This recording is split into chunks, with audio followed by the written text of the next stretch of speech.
In our strategy, we work with a 5-phase cycle framework. We are not predicting headlines or chasing single moves. We are tracking signals, sequencing risk, and protecting optionality as the cycle evolves. Silver just went through a violent sell-off and an equally violent rebound. The move looks impressive on the surface, but the structure underneath it is where the real information sits. We are reviewing a recent live commentary from the Rebel Capitalist channel. The video focuses on silver's sharp reversal and the price action around it.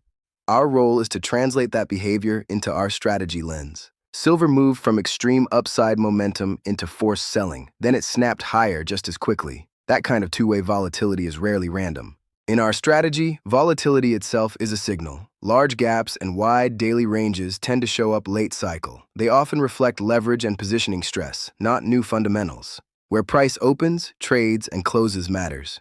It tells us who is in control during the session.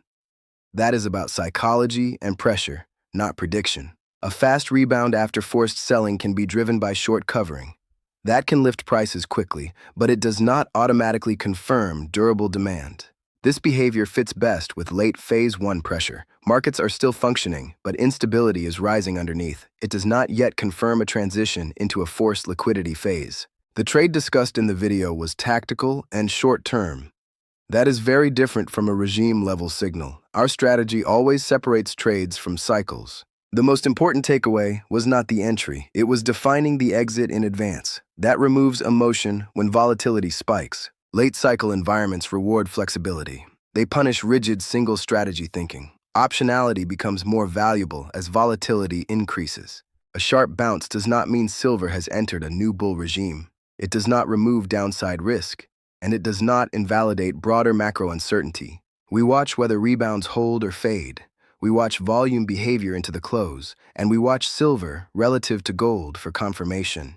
Quick note before we continue. This is educational macro commentary only. It is not financial advice. If this kind of framework-based breakdown is useful to you, subscribing helps you stay anchored to signals instead of headlines. It is about building context over time, not reacting to every move. This reinforces discipline around sizing and exits, it supports treating silver as a reflexive asset late cycle, and it raises awareness of rising instability. We do not chase single-day moves, we do not confuse volatility with confirmation, and we continue to prioritize optionality.